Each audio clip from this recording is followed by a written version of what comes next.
Assalamualaikum viewers, welcome back to my show which is called The Art of Communication. You're watching me live from the Forum of Will and Ways Pakistan. मेरा नाम रिदा ज़ाहरा है जैसे कि आप सब जानते हैं and I'm the host for this show. I'm a clinical psychologist और हम इस शो में बातचीत करते हैं कम्युनिकेशन के बारे में। अच्छा, अक्सर लोग मुझसे ये बात पूछते हैं कि आपके शो का नाम है दी आर्ट ऑफ कम्युनिकेशन, इसका क्या मतलब है? कि बातचीत करना भी एक आर्ट ही है। जैसे कि हमने पिछले शोज़ में डिस्कस किया अपने एक्सपर्ट्स के साथ कि हमारे में और एनिमल्स में मेजर डिफरेंस क्या है कि एनिमल्स के पास एनिमल ब्रेन होता है जो कि हमारे पास भी मौजूद है ताकि हम उससे अपनी सारी इंस्टिंक्ट्स को कैरी आउट कर सकें, लेकिन साथ में ही हमारे पास फ्रंटल लोब भी मौजूद है जो कि एग्जीक्यूटिव स्किल्स को परफॉर्म करने के लिए हमें मदद देता है। तो हम मज़ीद जानेंगे आज कम्युनिकेशन के बारे में और आज हम जिस बारे में बातचीत करेंगे वो है कन्फ्रंटेशंस। तो before we head on to our topic, मैं अपने पैनल का जो है आपसे इंट्रोडक्शन करवाती चलूँ। इस वक्त हमारे साथ स्टूडियो में मौजूद है अब्दुल रहमान सदाकत। अच्छा, अब्दुल रहमान सदाकत जो है he is an expert for addiction. He has done his masters from Kings college London in addiction studies.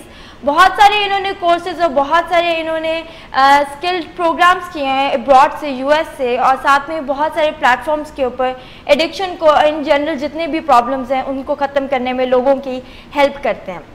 अस्सलाम वालेकुम सर। साथ में हमारे साथ स्टूडियो में मैम शुमाइला बतूल भी मौजूद है। Ma'am Shumaila Batool is assistant director for will and wage Lahore and Pakistan at the moment. And ma'am Shumaila Batool जो है वो एग्जीक्यूटिव स्किल्स में और चेंज काउंसलिंग में महारत हासिल करती हैं। अस्सलाम वालेकुम। अच्छा, पिछले हमने काफ़ी सारी चीज़ें डिस्कस की शोज़ के अंदर कि हाई स्टेक्स में कैसे एक्ट आउट करना चाहिए, एनिमल ब्रेन 4 times फास्टर होता है then the human brain and so on different पहलू हमने डिस्कस किए। एक बड़ा बेसिक सा पहलू है जो कम्युनिकेशन की जब बात करते हैं तो साथ में आती है कन्फ्रंटेशंस। तो मैं ये जानना चाहूँगी कि कन्फ्रंटेशंस जो हैं वो होती क्या है? What are कन्फ्रंटेशंस? कन्फ्रंटेशंस होती हैं किसी भी सिचुएशन में जब आपको लोगों को जब कोई आपसे कोई वादा करता है और पूरा नहीं करता, या कोई कमिटमेंट करता है और उसके ऊपर पूरा नहीं उतरता, जैसा किसी को अपना कोई काम करना चाहिए वो उसके अकॉर्डिंगली नहीं करते, या कई दफ़ा आपके बारे में कोई ओपिनियन किसी और को कुछ और देते हैं और आपके सामने कुछ और देते हैं। तो ऐसी सूरत हाल में जो उनसे बातचीत करनी पड़ती है उसको कन्फ्रंटेशन कहते हैं। और इसके और भी बहुत सारे एग्जांपल्स हैं। जैसे कोई झूठ बोलता है तो उसको आपको कन्फ्रंट करना पड़ता है। अगर कोई चोरी का वाक़या हो जाता है, ये सब बहुत डेलिकेट सी सिचुएशंस हैं। या even as delicate as case of harassment, जिसमें अगर किसी को हरासमेंट फ़ील हो रही है अपनी वर्क स्पेस में या अपने कॉलीग्स के साथ, तो उनको भी कन्फ्रंट करना पड़ेगा। सो उसकी दो ही सूरत हाल हो सकती है, या तो वो उसके बारे में कंप्लेन करें या ऑफेंडर से कन्फ्रंट करें। सो कन्फ्रंटेशन इन तमाम सिचुएशंस में पेश आती हैं। जो कि मैं ये चीज़ रखती हूँ, जब आपके फैक्ट्स और दूसरे के फैक्ट्स मेरा मैच नहीं कर रहे हैं तो वो एक सिचुएशन सेंसिटिव सी हो जाती है ना, कि आप जो चीज़ मतलब आपके पास जो इन्फॉर्मेशन है और अगला बंदा कोई डिफरेंट इन्फॉर्मेशन रख रहा है। जैसे प्रोमिसेस की बात की है, जैसे कोई ऐसी सिचुएशन है हरासमेंट की जो बात सर कर रहे हैं, तो वहाँ पर आपको जब किसी से इस तरह से बात करनी होती है कि अगले बंदे का जवाब चाहिए होता है, तो वहाँ पर चांसेस हैं कि सूरत हाल ज़रा ख़राब हो जाए। जैसे अगर 1-to-1 कन्फ्रंटेशन है तो बहुत चांसेस होते हैं कि वो लड़ाई में बदल जाए।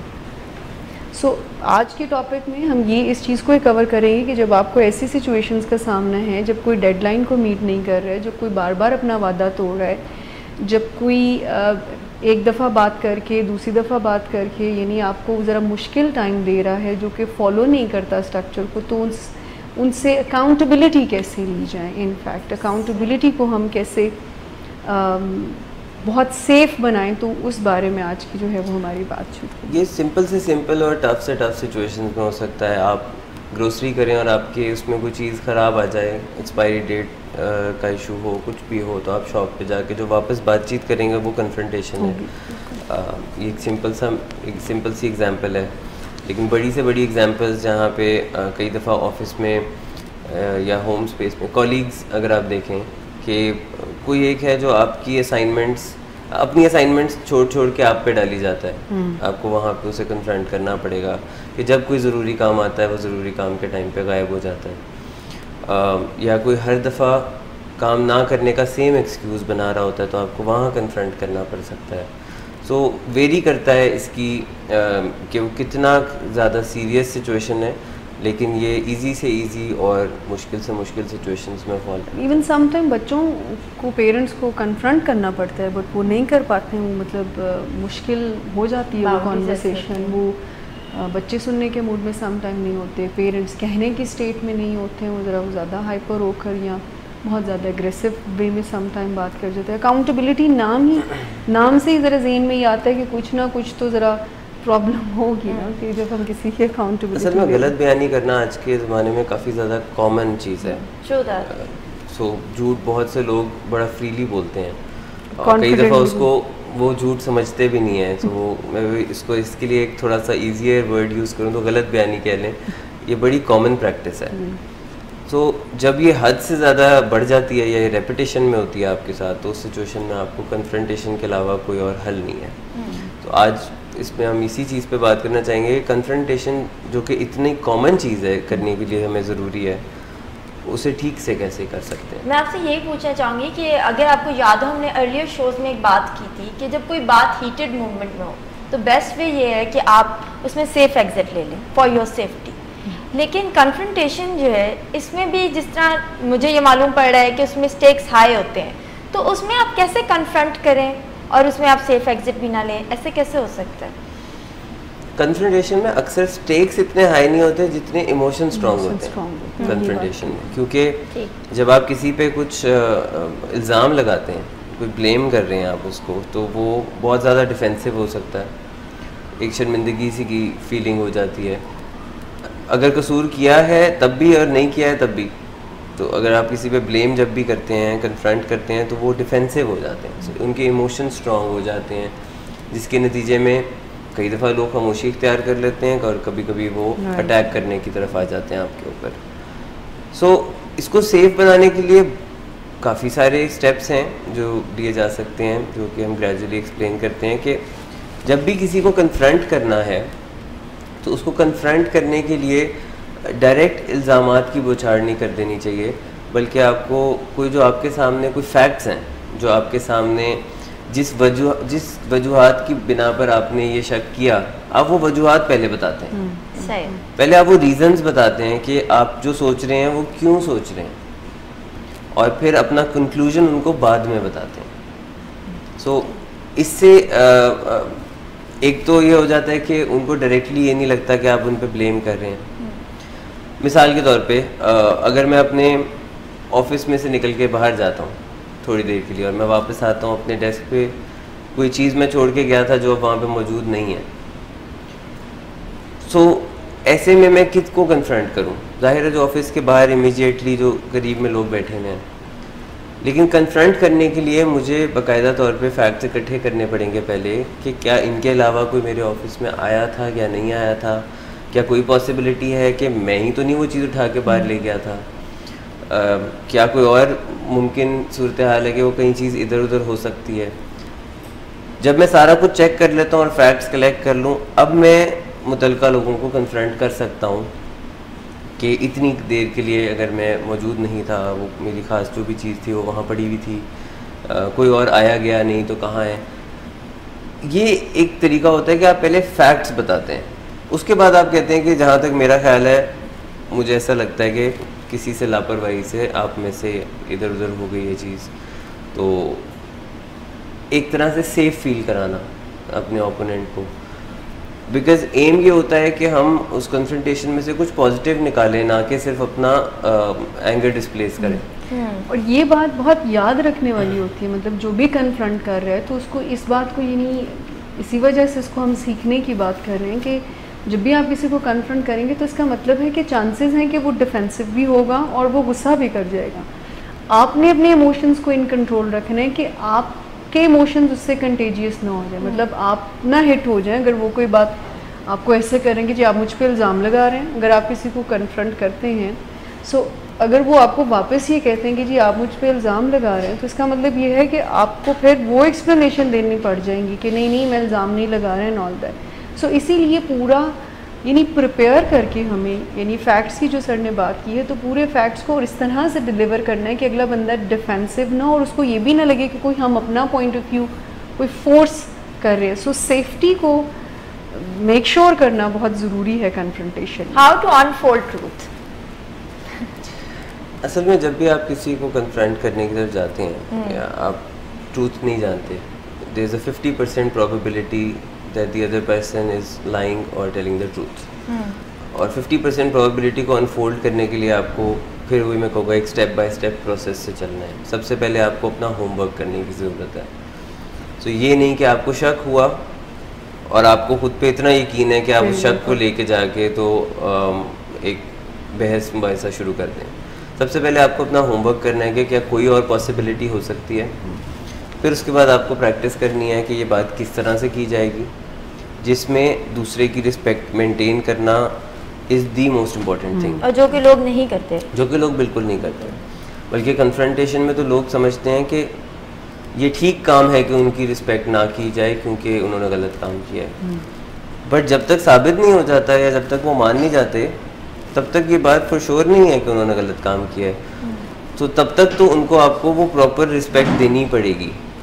जैसे किसी केस में जब तक सबूत प्रूव नहीं हो जाता कि किसी ने सजा, तब तक वो मुल्जिम जब तक है वो पूरी रिस्पेक्ट डिजर्व करता है।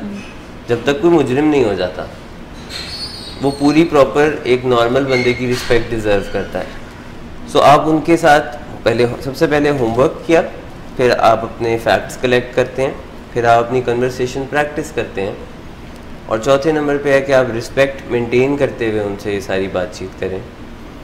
फिर जब आपने उनको तमाम हकाइक एक्सप्लेन कर दिए हैं कि इस तरह से ये सारी सिचुएशन मेरे सामने आई है, मेरा इसके बारे में ये ओपिनियन है, आपका इसके बारे में क्या ओपिनियन है, right. ये आप उनसे पूछते हैं।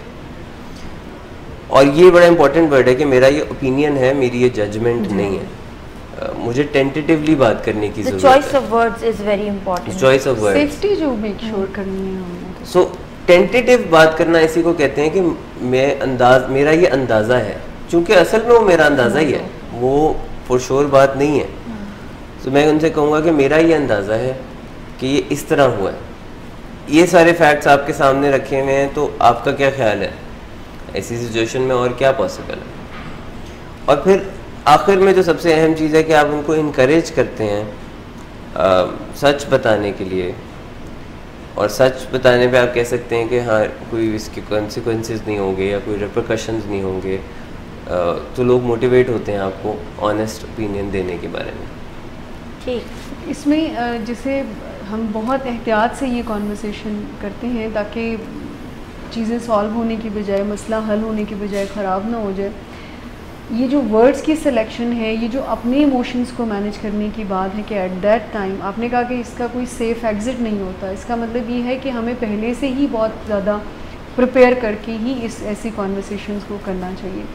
लेकिन एक टेम्पटेशन उस दौरान में बहुत ज़्यादा होती है कि जब हम किसी को अकाउंटेबिलिटी हम किसी की ले रहे होते हैं, तो चूँकि हमें वो सम टाइम लगता है कि ये हमारा जो पॉइंट ऑफ व्यू है ये बिल्कुल ठीक है। सो जब हम किसी बंदे को ये बताने जा रहे होते हैं कि जो मैं सोच रहा हूँ या मेरे पास जो इन्फॉर्मेशन आई है, तो ये बहुत कम चांसेस होते हैं कि हम ये कहेंगे जी आप भी अपना पॉइंट ऑफ व्यू दें, क्योंकि हम सब फिर उसी फ्रेमिंग से देखना शुरू सम हाउ कर देते हैं। आप समझ लें कि हम सब शायद ह्यूमन एरर है या थिंकिंग एरर है कि एक दफ़ा जो हमारे पास इंफॉर्मेशन पहले आती है तो उसको ज़रा हम ज़्यादा फॉलो करते हैं। सो अपने आप को इस बारे में ट्रेन करना कि नहीं, मुझे तमाम फैक्ट्स को एक्नॉलेज करके अंडरस्टैंड करके ही आगे बढ़ना है। तो ये बहुत इम्पॉर्टेंट पॉइंट है कि अपनी जजमेंट को होल्ड करके रखना। ये जब हम किसी की अकाउंटेबिलिटी लेते हैं तो वो बहुत ज़रूरी है, और यही चीज़ आपको सेफ बनाता है। फिर बॉडी लैंग्वेज भी वैसी कैरी करना। ऐसा नहीं है कि मेरे अल्फाज ऐसे हैं कि जी जो बिल्कुल कंटेंट है, शायद कंटेंट जो है या अल्फाज जो हैं हमारे इतना ज़्यादा अगले बंदे को अनसेफ फील नहीं करवाते। जो हमारा मेथड होता है वो समटाइम बॉडी लैंग्वेज स्पेशली वो अनसेफ, वो हमारी इंटेंशन को इन्फ्लुएंस कर देता है, जो हमारी मेथडोलॉजी है। मजीद भी हम जानेंगे, पर हम इस वक्त एक छोटा सा ब्रेक लेंगे। So viewers will come back right after the break. हमारे कुछ स्टाइल बने होते हैं फैमिली में या किसी प्यारे से हमारा जो साबका इंटरेक्शन होता है, जो साबका लेन देन होता है, या साबका जो हमारे रवैये होते हैं एक दूसरे के साथ, वो राह में बहुत बड़ी रुकावट पैदा करते हैं। और हम आदतें जो एक दफ़ा अपना चुके होते हैं, तो उनको अगर हम खाली विल पावर के ज़ोर पे बदलना चाहें तो फिर ज़्यादा देर तक विल पावर का सिक्का नहीं चलता और हमें कोताही अपनी समझ में आने लगती है, मसला हल नहीं होता और हम थक जाते हैं, परेशान होते हैं, हिट बॉटम होते हैं। तो फिर हम वाकई बदलने के लिए तैयार होते हैं कि जो आर्ट और साइंस के रास्ते हैं, क्योंकि इसमें आप कुछ ना कुछ आर्ट का मुजाहरा भी करते हैं, अच्छे मुज़ाकरात का मुजाहरा भी करते हैं और साइंटिफिक अप्रोच को भी लेते हैं। और उसको लेके जब आप एक रोड मैप बनाते हैं और फिर कदम ब कदम उस रोड मैप पे आगे बढ़ते हैं, तो फिर खुशहाली और कामयाबी आपके कदम चूमती है। सबसे पहले हमें किसी न किसी तरीके से अपने आप को एक ऐसी ज़हनी सतह पे रखना है, जज्बाती कैफियत कुछ ऐसी रखनी है कि जो किसी भी तरफ शिद्दत की तरफ ना जा रही हो, यानी एक दरमियानी न्यूट्रल लेकिन थोड़ी सी मुस्बत और पुरुमीद ज़हनी कैफियत से हम मामलात को ज़्यादा अच्छा डील कर सकते हैं, हम ज़्यादा अच्छा तज्ज़िया कर सकते हैं। और कभी कभी ये जो डिस्करेजमेंट बीच में आ जाती है, तो हमें इस पर भी काबू पाना होता है। जब ऐसे लगे कि बहुत मुश्किलात हो रही हैं, तो फिर छोटे गोल सेट करने चाहिए। जब हमें कामयाबियाँ मिल रही हों, तो फिर ज़रा बड़े गोल सेट करने चाहिए। तो कभी एक कदम पीछे आना पड़े तो कोई बात नहीं, आप 2 कदम आगे और 1 कदम पीछे और 2 कदम पीछे और 3 कदम आगे अगर करते रहें तो कामयाबी आपको ज़रूर मिले। चोकिंग यूँ होती है कि जब हम ज़रा थक जाते हैं तो थोड़ा हम सांस ले लेते हैं और फिर हम दोबारा अपनी मंजिल की तरफ चलना शुरू कर देते हैं। जैसे आप पहाड़ की चोटी सर कर रहे हो और आपको कुछ देर बाद लगे कि आपका सांस फूल गया है, तो आप थोड़ी देर बैठ जाते हैं किसी जगह और उसके बाद फिर जब आपका सांस दुरुस्त हो जाए तो आप फिर चोटी की सिमत चलना शुरू कर देते हैं। लेकिन टैंकिंग इसके बरक्स है कि आप अंधाधुंध किसी मंजिल की तरफ चलना शुरू कर देते हैं। आप पहाड़ की चोटी पे तरफ चल रहे हैं, आपका सांस फूल गया और फिर साथ आपके ज़हन में ख्याल आया कि ये मैं क्या कर रहा हूँ, बिला वजह मैं ये काम कर रहा हूँ, ये तो कोई ख़ास अहमियत का हामिल नहीं है। तो जब आपकी जो असल मंजिल है या आपका जो गोल है वो आपको कम अहमियत का हामिल नज़र आने लगे, तो आप समझे कि आप टैंकिंग कर रहे हैं। चोकिंग वो चीज़ है जो हमारी ज़िंदगी में हमेशा कारआमद होती है, लेकिन टैंकिंग हमें डुबो देती है। अंदाज़ा करें कि जो इस तरह भी आगे बढ़ते हैं कि अपने क्लास फेलोज़ को और दूसरे लोगों को समझाने बैठते हैं, तो बाज़ औक़ात वो उनको कायल करने की बजाय वो ख़ुद कायल हो जाते हैं। और कोई ना कोई दिन उनकी ज़िंदगी में ऐसा आता है कि जब उन्हें कोई कोफ्त होती है या कोई उनको कोई मिज़री होती है या उनको कोई परेशानी होती है या कोई ज़िंदगी के बुरे दिनों में से कोई दिन आ जाते हैं, तो ऐसे मौके पे वो गलत फहमी में हाँ कर बैठते हैं नशे के बारे में, सिगरेट के बारे में, चरस के बारे में, ये सोचते हुए कि बस मैंने कौन सा ये करना है, मैं तो लोगों को समझाता हूँ इसलिए मैं तो टेम्परेरी करूँगा। Welcome back viewers. ब्रेक पे आने से पहले, ब्रेक पे जब हम थे, मीनवाइल में बहुत इंटरेस्टिंग क्वेश्चंस पूछी थी अपने गेस्ट से और अपने एक्सपर्ट से जो पैनल पे हैं, तो वही क्वेश्चन मैं आपके सामने दोबारा रिपीट करती हूँ। सर, मैंने अभी आपसे ब्रेक पे ये क्वेश्चन किया था कि अगर आपका रिलेशनशिप किसी एक इंसान के साथ इस तरह का कि he has more power over you और एक इंसान बहुत टाइम तक उस रिलेशनशिप में एज एन ऑप्रेस्ड पर्सन रहा है, तो अब अगर सडन रियलाइजेशन हो गई है कि मैंने कन्फ्रंट करना है, तो वो कैसे कन्फ्रंट करेगा? देखिए, एक तो ये बात है कि जब कोई आपसे सीनियरिटी में होता है तो उससे कोई भी बात करना वैसे ही मुश्किल है कंपेयर टू जब आप इक्वल लोगों से बात करते हैं। और confrontation being a difficult conversation on its own, किसी सीनियर से या कोई जो आपसे थोड़ा सुपीरियर है या आपसे रिलेशनशिप में बड़ा है, वहाँ वैसे ही ज़्यादा मुश्किल हो जाएगा। लेकिन अनलेस के वो बंदा जो आपका सीनियर है या आपसे बड़ा है उम्र में या रिश्ते में बड़ा है, अनलेस के वो इंसान अनफेयर है, कॉन्फ्रंटेशन का मेथड यही रहेगा। अनलेस के वो आपकी बात सुनता ही नहीं है। ऐसे भी कुछ लोग दुनिया में पाए जाते हैं जो ये सारे स्टेटिस्टिक्स बताते हैं कि जो सारे स्किल्स हैं, ये अगर आप पूरी तरह भी अप्लाई कर लेना तो आपको 2 आउट ऑफ 3 लोगों के साथ ज़िंदगी में मदद मिल जाएगी। यानी 66% सक्सेस रेट आपका हो जाएगा कन्वर्सेशंस का, क्योंकि फिर भी कुछ लोग ऐसे होते हैं जिनके साथ कन्वर्सेशन की ही नहीं जा सकती। सो अनलेस वो लोग अनफेयर हों, तो चाहे सीनियर हों चाहे बराबर हों, कन्फ्रंटेशन के मेथड यही है कि आप उनको सेफ फील कराते हुए बात करें, आप फैक्ट्स को सबसे पहले सामने रखें, फैक्ट्स की बिना पे जो आपने कहानी बनाई है, जो आपका अंदाज़ा है, उसको आप बाद में शेयर करें, फिर आप उनको बोलने का मौका दें और डायरेक्ट इल्ज़ाम ना लगाएं, बल्कि जो आपके सामने छोटे छोटे साइंस हैं उनको उनके सामने रखा जाए। जैसे जो एग्जांपल आप शेयर कर रहे हो, तो इसमें कन्फ्रंट शायद उस स्टेज पर आएगा कि जब आप बहुत ज़्यादा सप्रेस कर के फीलिंग्स और अब आप एक्सप्लोड वाली स्टेट में, तो मेरे ख्याल से वहाँ पर अगर हम कन्फ्रंटेशन की बजाय हम एक्सप्रेस करना सीखें अपनी फीलिंग्स को, कि इतने अरसे से अगर आप एक बंदे का टॉर्चर बर्दाश्त इमोशनल कर रहे हैं, तो रिएक्ट करने की बजाय एक्सप्रेस किया जाए तो ये ज़्यादा मेरे पास एक बहुत एग्जाम्पल मैं पूछना चाह रही हूँ, बड़ी कॉमन है आजकल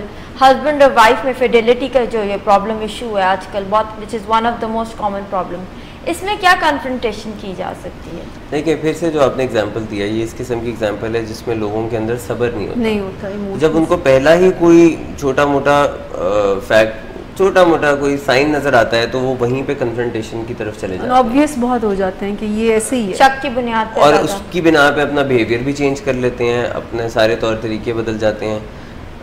होमवर्क करना उसमें भी लोग अक्सर पसंद नहीं करते हैं, वो कहते हैं अपनी गट फीलिंग के साथ चले जाते हैं या किसी के कहने सुनने पे चले जाते हैं। तो फिर मैं यही कहूँगा कि इसमें थोड़ा सा सब्र से काम लेना, क्योंकि जितना कोई चीज़ ज़्यादा डेलिकेट है उसमें ज़्यादा सब्र की ज़रूरत होगी। ये पता लगना कि आपका जो पार्टनर है वो आपके साथ फेथफुल नहीं है, ये काफ़ी ज़्यादा डेलिकेट मैटर है। तो इसमें ये बात समझ में आती है कि हाँ, किसी से सब्र नहीं हो रहा, लेकिन at the end of the day हमारा गोल ये होना चाहिए कि एंड में कॉन्सिक्वेंसेस हमें क्या चाहिए, नताइज हमें अच्छे चाहिए या नताइज हमें ख़राबी की तरफ लेके जाए।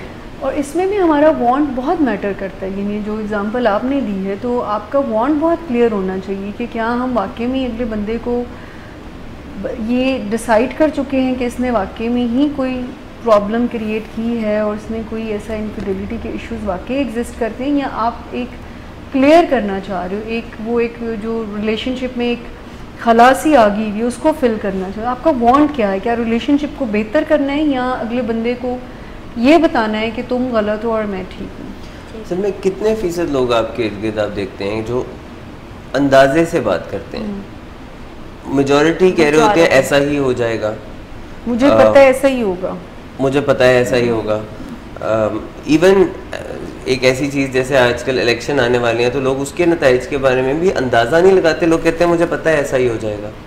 जबकि अगर आप ये बात करें कि ये तमाम मेरे सामने फैक्ट्स हैं, इनके हिसाब से ये मेरा पर्सनल अंदाज़ा है कि ये चीज़ हो सकती है, अब आपका क्या कहना है? आपका जो कहना है वो आप अपना इसमें ओपिनियन दे दें। फिर जब वो अपना ओपिनियन देते हैं, फिर बैक एंड फोर्थ एक डायलॉग शुरू हो जाता है। लेकिन अगर सिर्फ हम अपना जो जजमेंट है अगले के ऊपर थोप देते हैं, तो फिर डायलॉग शुरू नहीं होता, फिर कन्वर्सेशन अनसेफ हो जाती है। फिर वो इंसान जो आपके सामने है वो कोशिश करेगा कि मैं इस गुफ्तगू में से भाग जाऊँ, या भाग जाऊँ या वो आप पे उल्टा हमला कर दे। टीनेजर्स के साथ कॉन्फ्रंटेशन, आप भी इस चीज़ से बहुत अवेयर होंगे, आप भी होंगी, बड़ी मुश्किल होती है, स्पेशली अगर वो एडिक्शन के शिकार हो गए हैं और एडिक्शन में आ गए हैं। पेरेंट्स को ये नहीं समझ में आती एक लंबे अरसे तक कि वो उनको कन्फ्रंट कैसे करें और उनको इलाज में कैसे लाएं। तो इसमें क्या होना चाहिए? कि अंदाजे तो कहीं पर भी आपके काम नहीं करेंगे ना, फैक्ट्स को ही हम यहाँ पर बार बार एक बात कर रहे हैं कि फैक्ट्स की, अगर आपको लगता है कि आपका जो टीन है वो ड्रग्स में है, तो पहले अपनी इन्फॉर्मेशन पूरी करें कि वाकई में वो है, और फिर उनसे बात जब की जाए तो स्टॉप वाली बात ना की जाए कि मत करो और क्यों कर रहे हो और ऐसा ना करो और वैसा ना करो और हम तुम्हारा पॉकेट मनी बंद कर देंगे, ये बंद वो बंद। हमेशा हेल्प के लिए उनको पहले अपना फैक्ट्स को देखें कि क्या क्या हैं, क्या ऐसे एविडेंसेस हैं जो वाकई में ये शो कर रहे हैं कि आपका बच्चा जो है वो ड्रग्स में है। फिर उनसे बात की जाए पूरा अपना होमवर्क करके कि ये एविडेंसेस हैं, आपका इसमें क्या कहना है, और फिर अपना सजेशन भी दें कि जी हम हेल्प भी आपको कर सकते हैं। अच्छा, जब हम लोगों को बोलने का मौका देते हैं ना कि आपका इसमें क्या कहना है, कई मरतबा लोग खामोशी इख्तियार करते हैं, तो फिर ऐसे मौके पे आप उनको टाइम दें कि वो अच्छा ठीक है हम बैठे हैं जब तक बातचीत आगे नहीं बढ़ेगी। वन साइडेड कॉन्वर्सेशन का कभी कोई फ़ायदा नहीं है। जब तक हम खुद ही बोलते रहेंगे कोई नतीजा हासिल नहीं होगा। That's like your catharsis, आप सिर्फ अपनी साइड को हल्का करें। अनफॉर्चुनेटली मेजॉरिटी लोगों की इसी से तसल्ली हो जाती है, उन्हें रिजल्ट से कोई लेना देना नहीं है, वो जो खुद ओपिनियन रखा हुआ है उन्होंने वो सिंगल हैंडेडली प्रूव कर देते हैं कि यही सच है, जबकि इससे बाद में एक गिल्ट सी फीलिंग आती है कि मैंने तो मौका ही नहीं दिया दूसरे को बात करने का। ये फिर वही बात है कि ये आपका एनिमल इंस्टिंक्ट है। जब आपको लगता है कि ये बस इनफ हो गया, ये फैक्ट्स काफ़ी हैं, मुझे पता है ऐसे ही हुआ होगा, जो कि कई दफ़ा हो भी सकता है। कई दफ़ा आपके एक्सपीरियंसेस आपको सही चीज़ भी बता देते हैं, लेकिन मेरा ओपिनियन ये है कि अगर ज़रा सी भी प्रोबेबिलिटी है, ज़रा सा भी कोई चांस है कि ये जो आपने सोचा है इससे हट के कुछ हो सकता है, तो आपको मौका देना चाहिए और कन्वर्सेशन को एक प्रॉपर तरीके से लेके चलना चाहिए। ठीक है, जैसे आपने हरासमेंट की बताई, इस तरह टीनेजर्स की क्योंकि हम बात कर रहे हैं, अक्सर टीनेजर्स जो हैं वो बुलिंग का बड़ा शिकार होते हैं और वो कभी भी अपने बुली को कन्फ्रंट नहीं कर सकते, तो आप टीनेजर्स को क्या टिप्स देना चाहेंगे इसके ऊपर? देखिए, ऐसी सिचुएशन में हर जगह पे कोई ना कोई अथॉरिटी मौजूद होती है। स्कूल में अगर टीनेजर्स बुली होते हैं तो उनके पीछे ऊपर कुछ टीचर्स और एक फैकल्टी, यहाँ तक के पेरेंट्स, ये सारी अथॉरिटी मौजूद होती हैं। तो अगर पहले खुद कन्फ्रंटेशन कर ली जाए और उससे कुछ नतीजा हासिल ना हो तो अथॉरिटी के पास तो हमेशा जाया जा सकता है मसले को लेके। टीन एज एक वैसे ही ज़रा डिफ़िकल्ट सी एज होती है जिसमें emotions throughout this age बहुत हाइटेंड होते हैं कंपेयर टू एडल्टहुड या एज अ चाइल्ड। तो टीन एज में बहुत इमोशंस आपके हाइटेंड होते हैं। ज़्यादातर बड़ों को टीनेजर से बात करने में मुश्किलात इसलिए आती हैं क्योंकि वो उनके लेवल पे जाके सोच नहीं रहे होते।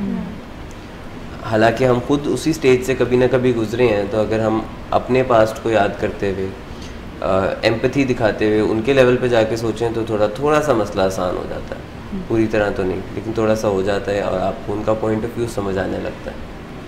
और समटाइम हम टीन्स को मौका नहीं देते प्रोसेस करने का, मतलब पेरेंट्स की जिस रेफरेंस में बात कर रहे हैं कि पेरेंट्स मौका नहीं देते, जैसे पहले से ही उनका कॉग्निशन ही हॉट होता है, यानी उनका थॉट ही, यानी हॉट कॉग्निशन का वर्ड बुक्स यूज़ करती हैं उनके लिए कि उनका जो थॉट प्रोसेस है, चूँकि उनका जो डिसीजन मेकिंग वाला है या रीजनिंग वाला ब्रेन का एरिया है वो फुली डेवलप नहीं हुआ होता, एंड इमोशनल जो एरिया है वो फुली डेवलप, तो वो अपना हर फैसला अपनी फीलिंग्स इमोशन से करते हैं, जो कि ज़्यादातर फियर का होता है।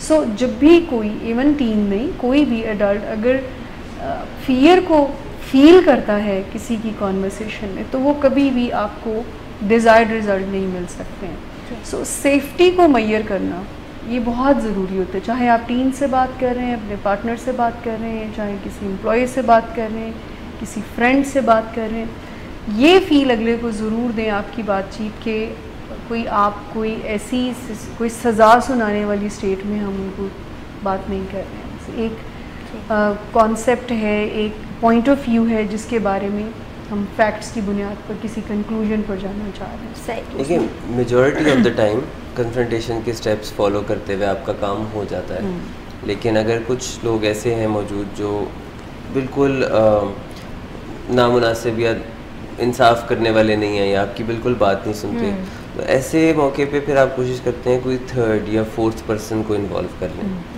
आप उनके सामने बैठ के डिस्कशन कर लें। थर्ड पर्सन को आप एक वीटो पावर दे देते हैं या आप जज की सूरत बना लेते हैं। अगर कोई जिनसे आपकी कन्फ्रंटेशन है वो तैयार नहीं है किसी थर्ड पर्सन को बिठाने के लिए, तो फिर आप ऐसे मौक़ों की तलाश करते हैं जिसमें कोई ऐसा बंदा वहाँ मौजूद है जिससे अगला बंदा जिसकी कोई रिस्पेक्ट करता है और उसके सामने वो आपके साथ एक गलत स्टेप नहीं लेंगे। लेकिन ये रेयर केसेस में होता है। मेजॉरिटी ऑफ द टाइम अगर आप कन्फ्रंटेशन के स्टेप्स फॉलो करें, एक पैटर्न, पॉजिटिव पैटर्न डेवलप कर लें, जो कि कई सालों का नेगेटिव है उसको चेंज कर लें, आज कर लें, 2 दिन ठहर के फिर कर लें, फिर शाम को फिर कर लें, तो उसका कुछ ना कुछ पॉजिटिव आउटकम ज़रूर होता है। ठीक है, I have lost two question to ask, लेकिन हमारे पास जो टाइम है वो कम होता जा रहा है, तो हम बाकी क्वेश्चंस मेरे भी और साथ में हमारे व्यूअर्स के भी जो क्वेश्चंस हैं वो नेक्स्ट शो में पूछेंगे।